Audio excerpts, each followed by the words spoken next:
The Arizona sun, a molten disk of brass in a sky bleached to a pale, unforgiving blue, beat down on Elias Thorne's ranch with an intensity that warped the air above the dry earth.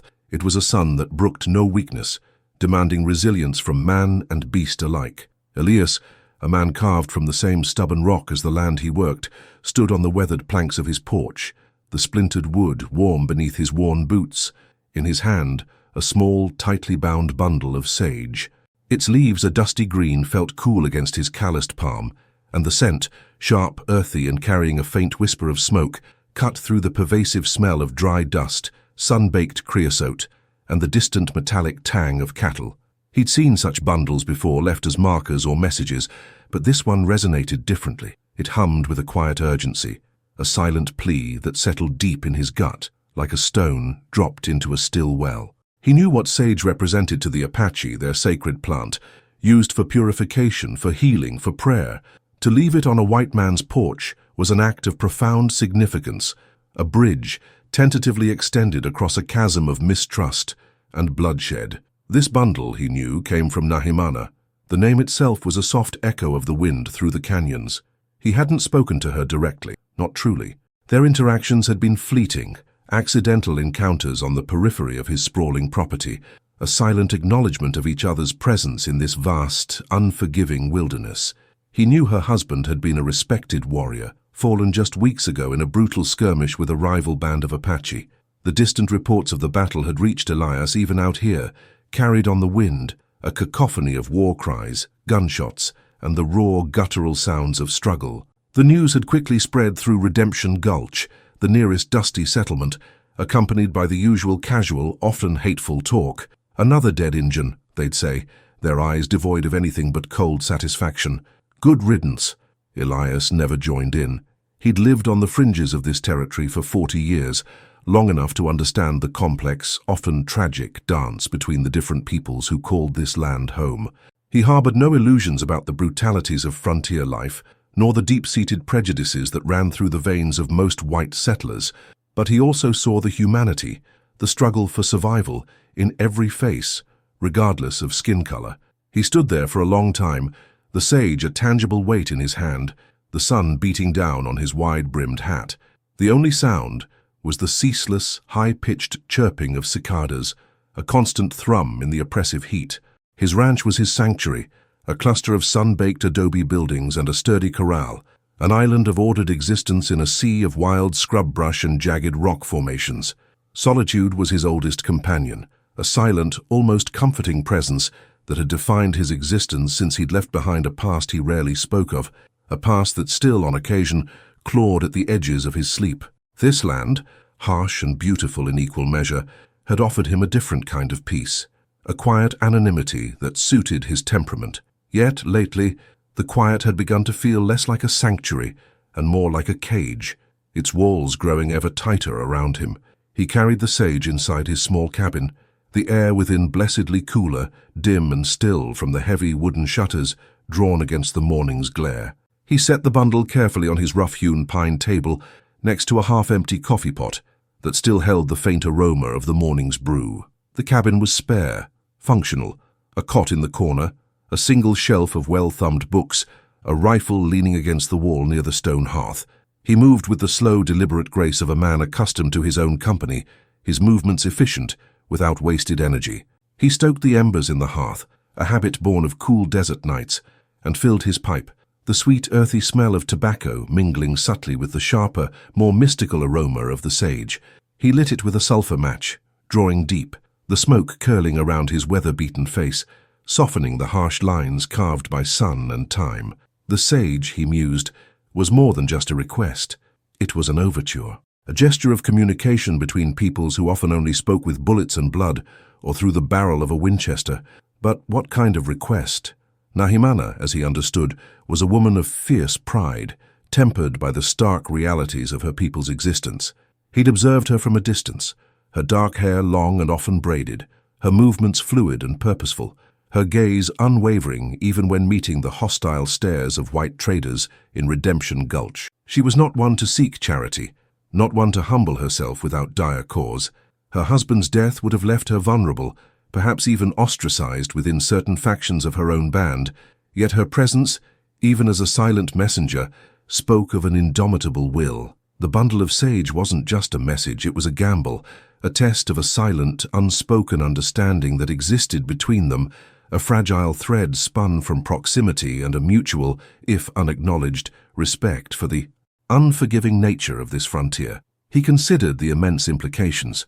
To offer aid to an Apache, especially now, when tensions ran high and the territory's mood towards its indigenous inhabitants was particularly venomous, would draw the immediate ire of Redemption Gulch. The prejudice there ran deeper than the deepest mine shaft, a festering wound in the heart of the territory, fueled by fear, ignorance, and the relentless hunger for land. He'd seen men lynched for lesser perceived transgressions, but to ignore it, that felt wrong too.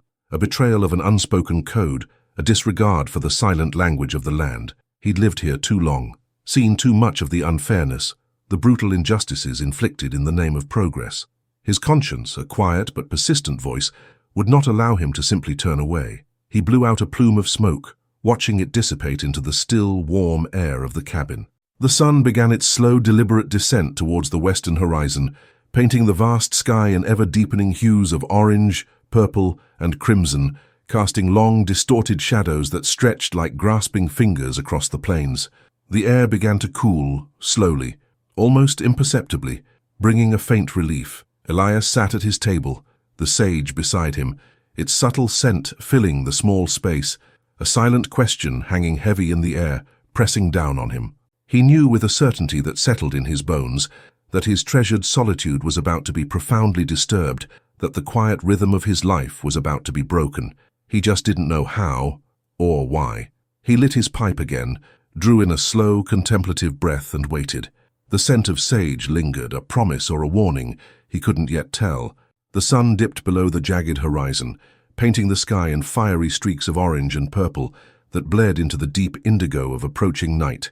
Elias Thorne, still seated at his worn table, watched the last vestiges of daylight fade through the cabin's small unshuttered window. The air, finally relinquishing the day's oppressive heat, began to carry the crisp coolness of the desert evening, bringing with it the distant howl of a coyote. The sage bundle still sat beside his pipe, a silent, fragrant sentinel, a constant reminder of the day's unsettling discovery. He wasn't a man prone to rash decisions, nor to grand gestures. His life had been a carefully constructed wall against the chaos of the world, built on routine and self-reliance. But the sage, it gnawed at him. It wasn't a demand, not a threat, but a subtle invitation, a whisper of a need that defied the usual brutal interactions between white settlers and the Apache. He'd learned long ago that the desert held its own rules, and sometimes those rules transcended the rigid, often hateful laws of men. He rose slowly, stretching his stiff muscles. The decision had, in truth, already been made the moment he'd picked up the bundle. His conscience, a quiet but unyielding force, wouldn't let him ignore it. He needed to understand, he needed to see. Leaving his rifle near the door, a concession to the inherent dangers of the land, he stepped out onto the porch. The stars, countless diamonds scattered across the black velvet sky, already blazed with an intensity only found in the unpolluted emptiness of the frontier. A sliver of moon, a pale crescent, offered little light, but Elias knew this land as intimately as he knew the lines on his own hand. He moved silently, a shadow among shadows, his worn boots crunching softly on the gravel path that led away from his cabin, towards the distant dark line of the mesas where the Apache often made their camps.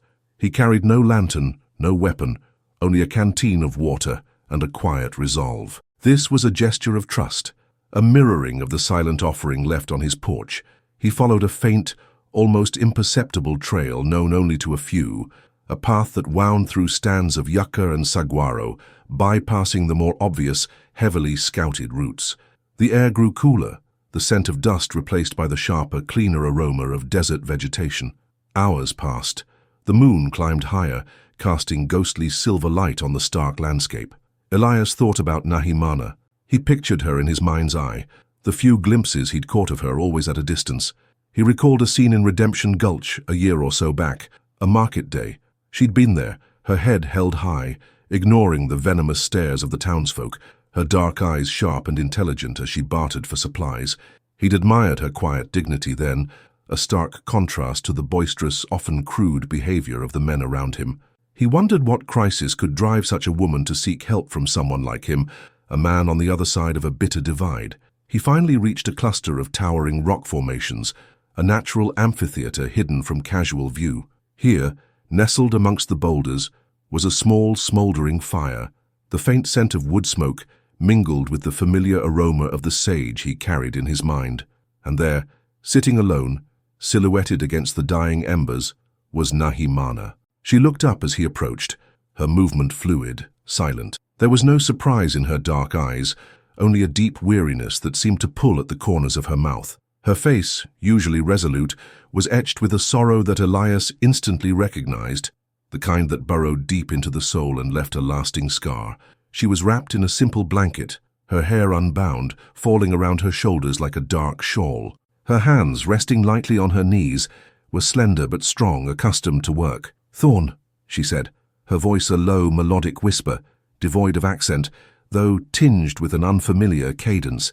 It was the first time he'd heard her speak his name, or speak to him at all. "Nahimana," he replied, his own voice a bit rough from disuse. He sat down slowly, deliberately, a few feet from her, across the small fire. The flickering light danced across her face, highlighting the high cheekbones, the slight tremor in her hands. Silence stretched between them, thick and heavy, punctuated only by the crackle of the embers. It wasn't an awkward silence, but one pregnant with unspoken histories, with suspicion, with a desperate need for understanding. Elias waited. He knew better than to press, to demand explanations. The Apache way was often to let the silence speak, to allow the truth to unfold in its own time. Finally she spoke again, her gaze fixed on the glowing embers. "My people, they say I am tainted, that my grief has made me weak." She paused, then continued. "My husband's brother, he seeks my land, my home." Her voice was soft, but the words carried a weight that resonated in the still night air. "He stirs up the young men, telling them I bring bad luck, that I should leave." Elias nodded slowly. He understood the intricate, often brutal power dynamics within tribal structures. Family allegiances, land, and prestige were often fiercely contested.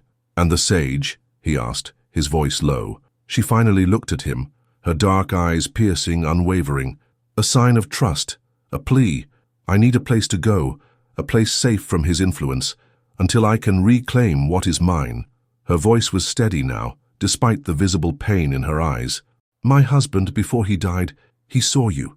He said you were a man of your word, different." A faint, almost imperceptible tremor ran through Elias. To be vouched for by a man he'd never spoken to, an Apache warrior, was an unexpected and profound honor. He gazed into the flickering fire, the implications settling over him like the desert night. She was asking for sanctuary. She was asking him to defy the unwritten laws of the territory, to risk everything he had built. "How long?" he asked, his voice barely a whisper. "Until the full moon of the harvest," she replied, her gaze returning to the embers. "Then the council will convene.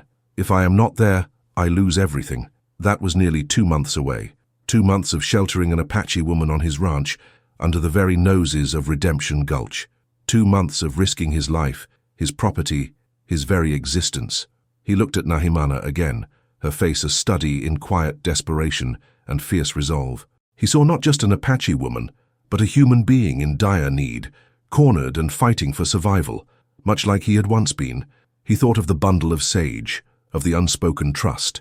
He thought of his own long years of solitude, the slow, creeping loneliness that had begun to chip away at his carefully constructed peace. This wasn't just about her. It was about something within himself, a deeply buried sense of fairness, a refusal to stand by while injustice unfolded. He let out a slow breath, the decision solidifying in his mind. "My ranch is yours," he said, his voice firm, leaving no room for doubt. "For as long as you need." Nahimana met his gaze, and for the first time, Elias saw a flicker of something other than weariness in her eyes, a spark of hope, a fragile, almost imperceptible light in the vast darkness. The silence that followed was different now, no longer heavy with suspicion, but with the quiet hum of a new, dangerous, and utterly unforeseen alliance forged under the vast, indifferent gaze of the desert stars. The wind picked up, rustling through the brush, carrying the scent of sage further out into the night, a silent witness to their pact. The first rays of dawn, a faint blush against the eastern horizon, found Elias and Nahimana still by the dying embers of the fire. The initial heavy silence had given way to a quiet exchange of practicalities, a stark conversation about survival. Elias learned that Nahimana's husband's brother, a man named Hakan, was not just coveting her ancestral land, but also harbored a deep, personal animosity, stemming from a past grievance that Nahimana was reluctant to fully reveal. The loss of her husband had left her without immediate male protection in a patriarchal society, making her vulnerable to Hakan's machinations and the whispers of ill fortune he spread amongst the younger, more impressionable warriors. She spoke of the importance of the council, a gathering of elders and respected families where disputes were settled and rights affirmed. Her presence there at the appointed time was paramount. "They will be looking for me," Nahimana stated, her voice flat, devoid of emotion, as if stating a simple fact of the landscape. "Hakan will send scouts." Elias nodded, his gaze sweeping the horizon. "Then we move before the sun is high." The journey back to the ranch was made under the cloak of pre-dawn twilight. Nahimana moved with an almost ethereal silence, her steps light and sure over the uneven terrain, a stark contrast to Elias's heavier, though still practiced, stride. He found himself subtly adjusting his pace to match hers, an unconscious rhythm already forming between them.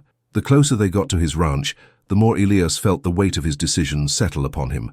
This wasn't just about offering a bed and food, it was about protecting a life, about defying the established order of his world. As the sun began to peek over the mesas, painting the familiar outlines of his cabin and corrals in a harsh golden light, Elias saw his home anew through Nahimana's eyes. It was a stark, solitary outpost, vulnerable yet self-sufficient. He knew the risks. If word got out, and it would eventually, there would be trouble. Redemption Gulch wasn't known for its understanding or tolerance. "The main house will be safer," Elias said, gesturing towards his cabin. "No one comes near it without me seeing them. And there are places inside to hide if need be." Nahimana nodded, her eyes assessing the structure with a keen, practiced gaze. "I can help with chores. I am not a burden." Her voice was quiet, but held a fierce dignity. "I expect it," Elias replied, a slight gruffness in his tone to mask the unexpected warmth that flickered within him. "There's always work on a ranch." The first few days were a study in silent adaptation. Nahimana moved through his home like a ghost, her presence almost imperceptible. She took to the daily routines with an intuitive grace, mending his torn shirts with surprising skill, preparing meals with a deftness that added unexpected flavor to his sparse diet. She rarely spoke, but her dark eyes were constantly observing, absorbing every detail of his world. Elias, in turn, found himself watching her, a quiet fascination growing within him. He saw the subtle flick of her wrist as she stirred a pot, the way her hair caught the sunlight when she stepped outside, the quiet intensity in her gaze when she looked out over the vast landscape. The ranch, once echoing with his own solitude, now held a different kind of quiet, a shared silence occasionally broken by the creak of floorboards or the rustle of her movements. He found himself leaving the cabin door ajar more often, the windows sometimes unshuttered, a subtle shift in his guarded habits. He'd catch her staring out at the mesas, her expression far away, a deep yearning in her eyes. He knew she grieved, not just for her husband, but for her home, her people. One afternoon, a rider approached the ranch, kicking up a plume of dust on the horizon. Elias felt an immediate knot of tension. It was Jedediah Finch, a grizzled prospector who occasionally passed through, always with a thirst for gossip and whiskey. Elias met him outside, his hand resting casually on the stock of his rifle. "Howdy, Thorn," Finch drawled, dismounting with a groan. "Hot enough to melt a brass monkey, ain't it?" "It'll do," Elias replied, his voice flat. He kept his stance relaxed but ready. Finch's eyes, sharp and inquisitive, darted towards the cabin. "Seen any sign of them Injuns lately? Heard old man Peterson over by the creek had some cattle rustled. Blamed the Apache course." "Haven't seen hide nor hair," Elias lied smoothly, his gaze unwavering. "My cattle are accounted for." Finch chewed on his tobacco, his eyes still lingering on the cabin. "Thought I saw a wisp of smoke earlier. Different from your usual. Maybe just heat haze." "Could be," Elias said, shrugging. "Smoke rises. Now if you're looking for water, the trough's over there. Got chores to do." Finch, sensing the dismissal, grumbled, took his water, and soon rode off, leaving Elias to breathe a slow, relieved sigh. He glanced at the cabin. Nahimana would have been listening, hidden from view. The incident underscored the constant vigilance they would need. The fragile peace they had established was entirely dependent on secrecy. That evening, as the stars began to prickle through the darkening sky, Nahimana spoke, her voice barely a whisper. "You risked much, for me." Elias grunted. "It was my choice. Besides, you weren't the only one in need." He didn't elaborate, but the words hung in the air, a silent acknowledgement of his own unspoken loneliness. She looked at him then, her dark eyes reflecting the faint starlight, and Elias felt a shift, a subtle lessening of the distance between them. The unspoken arrangement wasn't just about sanctuary anymore. It was about shared risk, a quiet understanding, and the slow, arduous process of two solitary souls finding a tenuous connection in a world determined to keep them apart.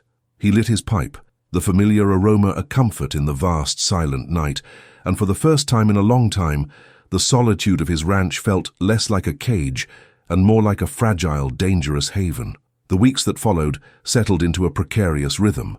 Elias's ranch, once a bastion of predictable solitude, now hummed with a quiet tension, a silent understanding of the fragile secret it harbored. Nahimana proved to be as capable as she was discreet. She helped with the daily chores, her movements economical and precise. She tended to the small garden Elias maintained, coaxing reluctant greens from the arid soil, and her quiet presence seemed to imbue the simple cabin with a warmth it had never known. Elias found himself subtly altering his routine, delaying his departures for the far pastures, finding excuses to be near the cabin, a silent guardian for the woman within. The threat of Hakan, however, was a constant, unseen pressure. Nahimana spoke little of him, but the deep lines of worry that occasionally creased her brow and the way her gaze would linger on the distant mesas spoke volumes. Elias, too, felt the heightened vigilance. Every dust plume on the horizon, every unfamiliar sound carried on the wind, sent a ripple of unease through him. He found himself scanning the landscape with a hunter's intensity, his hand often straying to the rifle he now kept closer than ever. One sweltering afternoon, as the sun beat down relentlessly, a group of riders appeared on the horizon, not a single prospector this time, but a small posse of 4 men, their horses kicking up considerable dust. Elias's gut tightened. They were coming straight for his ranch. He recognized the lead rider immediately, Jebediah Cooper, a rancher from the next valley over, known for his loud mouth and his virulent hatred of the Apache. "Get inside," Elias murmured to Nahimana, who had emerged from the cabin, her eyes instantly fixed on the approaching riders. There was no need for explanation. She disappeared back inside, silent as a shadow, the cabin door clicking softly behind her. Elias stepped out onto the porch, rifle in hand, resting casually in the crook of his arm. He presented a picture of nonchalance, though every nerve ending was screaming. He needed to appear calm, unbothered. The riders pulled up short of the corral, their horses snorting and stamping. Cooper, a thick-necked man with a permanent scowl, dismounted. "Thorn," he boomed, his voice grating. "Heard you might have seen some trouble lately." "Trouble's always around, Cooper," Elias replied, his voice even. "What brings you all this way?" "Whispers, Thorn, just whispers," Cooper said, his eyes narrowing as they swept over the ranch buildings, lingering on the cabin. "Whispers of Apache sign in these parts. Rustlers, maybe, or worse." He took a step closer, his gaze fixed on Elias. "Heard tell some Apache squaws been wandering mighty far from their reservation, too. Lost, maybe, or looking for something." Elias met his gaze, his own eyes as cold and hard as flint. "My land's my own, Cooper, and I don't take kindly to folks poking their noses where they don't belong."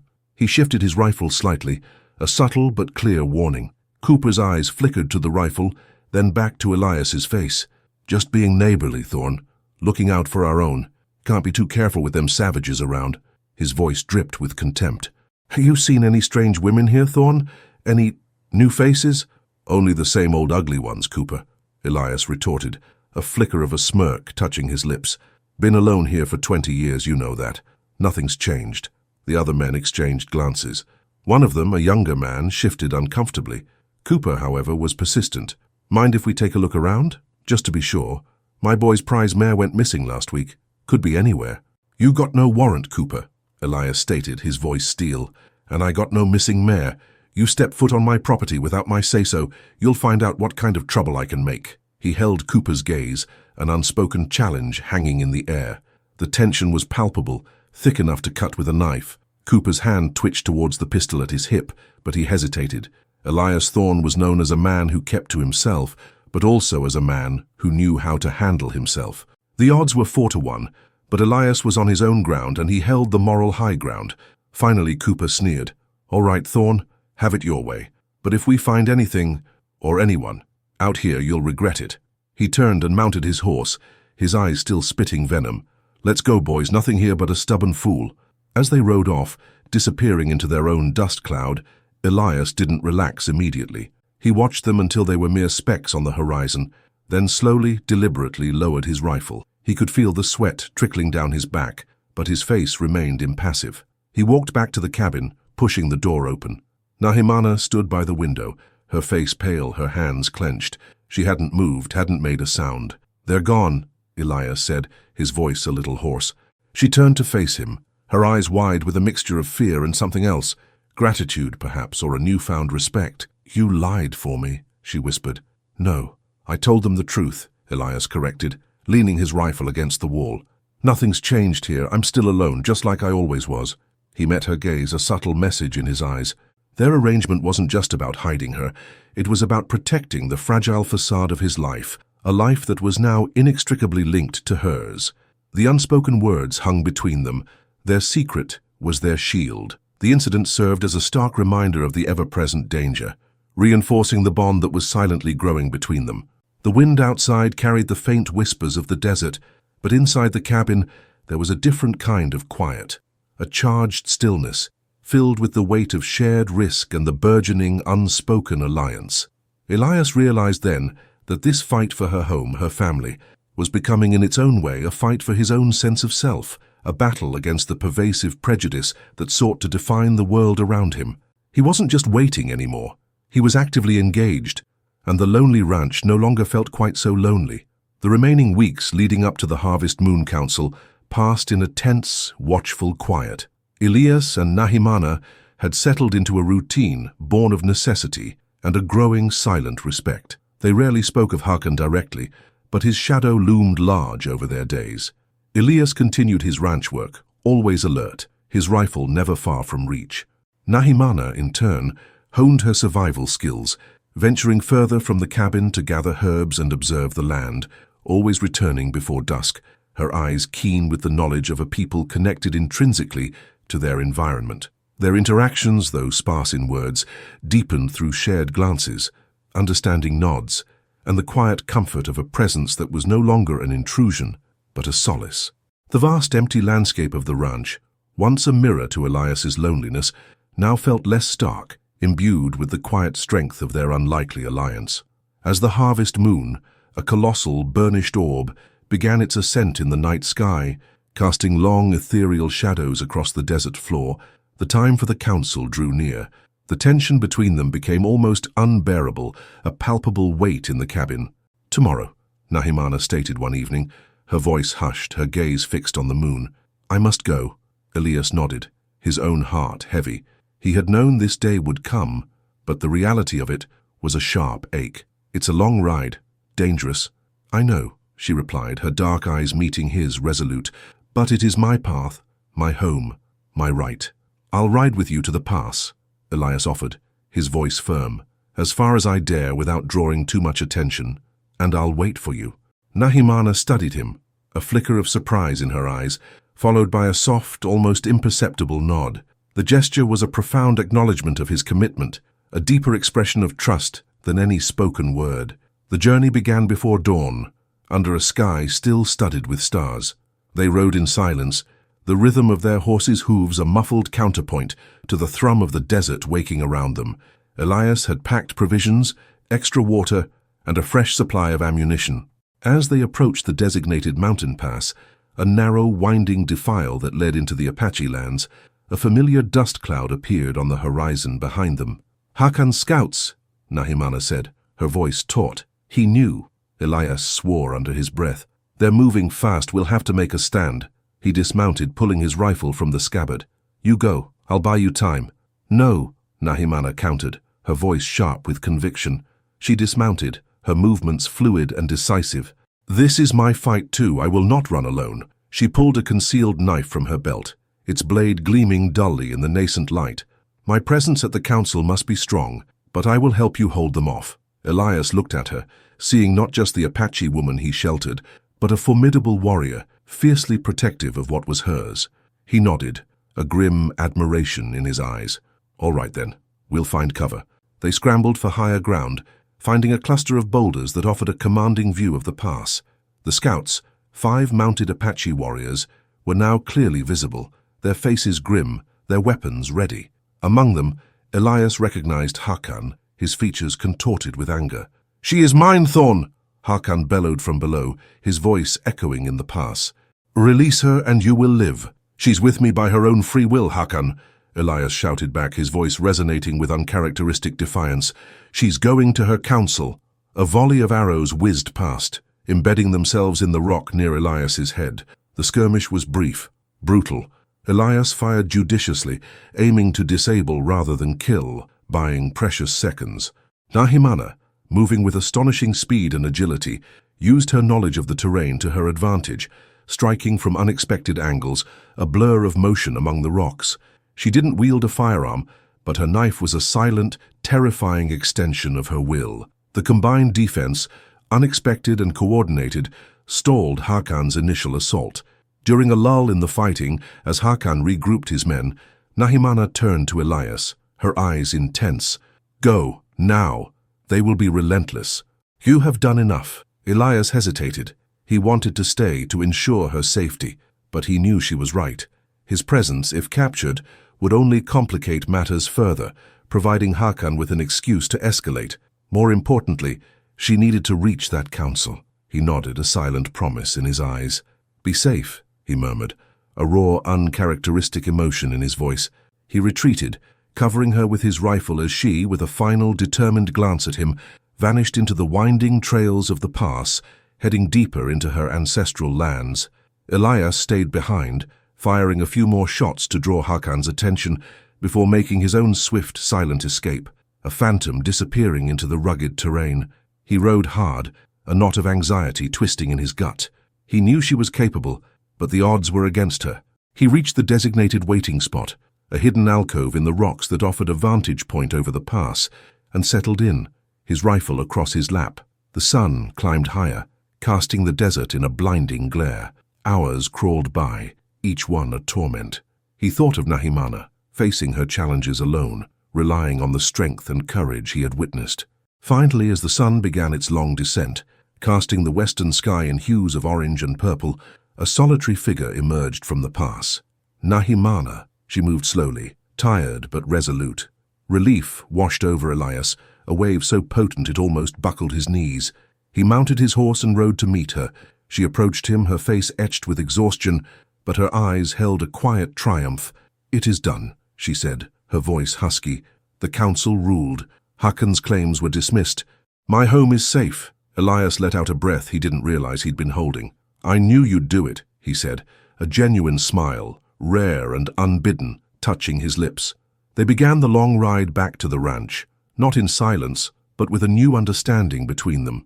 The perilous journey, the shared risk and the profound trust forged in the crucible of conflict had changed them both. The unspoken arrangement had blossomed into something deeper, a bond that transcended cultural divides and the harsh realities of the Wild West. Elias's ranch would likely never return to its former solitude, and he found, to his surprise, that he no longer desired it. The road ahead was uncertain, fraught with continued challenges from the outside world, but for the first time in a long time, Elias Thorne did not feel truly alone. The bundle of sage had indeed been a harbinger, not just of a plea for help, but of an unforeseen connection, a shared future in a harsh, beautiful land.